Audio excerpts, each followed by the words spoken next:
The American Revolutionary War was fought not only on the eastern seaboard, but also across the vast frontier regions of North America. One of the pivotal engagements in the Western theater was the siege of Fort Vincennes, which took place in February 1779.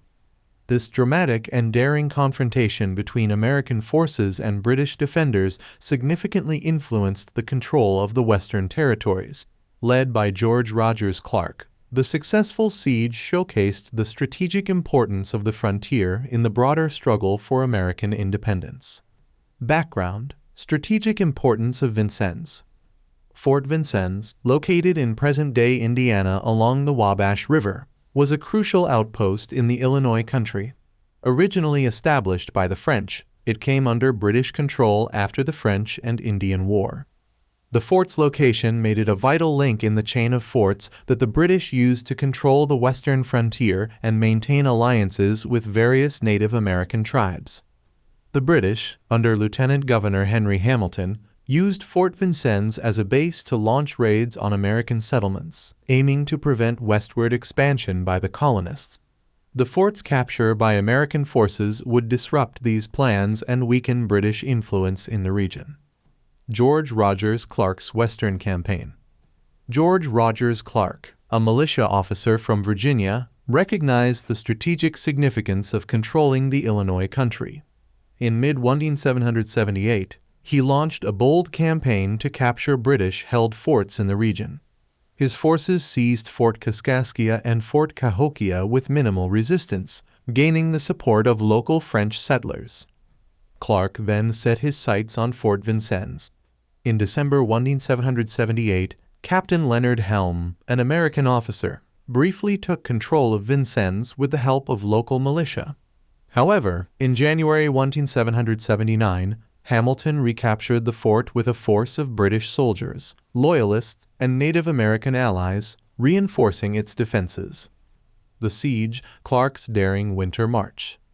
Undeterred by Hamilton's presence, Clark devised a plan to recapture Fort Vincennes.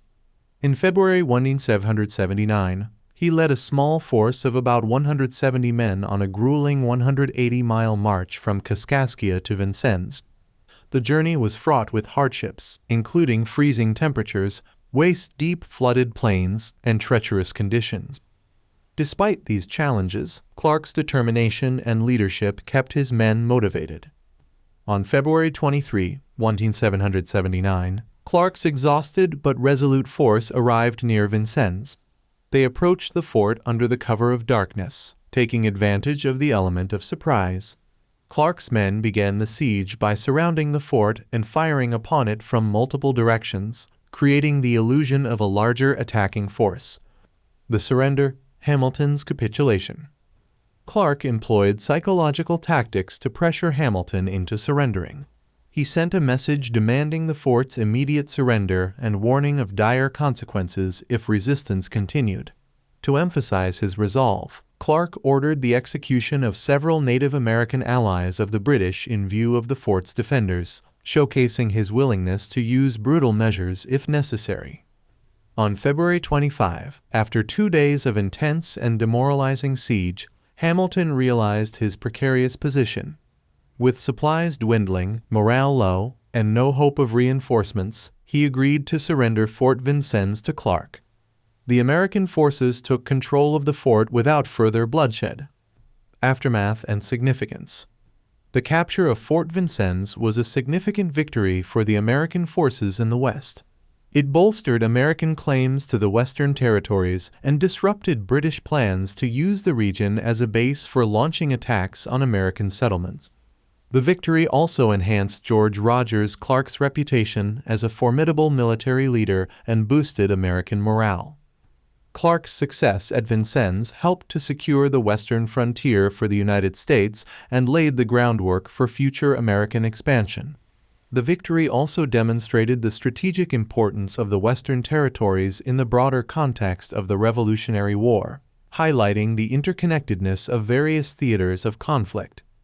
In the Treaty of Paris 1783, which ended the Revolutionary War, American negotiators used Clark's victories to argue for the inclusion of the Western territories within the new nation's boundaries. As a result, the United States gained control of the land east of the Mississippi River, significantly expanding its territory. Conclusion. The siege of Fort Vincennes stands as a testament to the ingenuity, determination, and strategic acumen of George Rogers Clark and his men. Their daring winter march and successful siege played a crucial role in shaping the outcome of the American Revolutionary War, securing the western frontier for the fledgling United States. This pivotal event underscores the importance of the often overlooked Western theater in the struggle for American independence, highlighting the diverse and widespread nature of the conflict that ultimately gave birth to a new nation.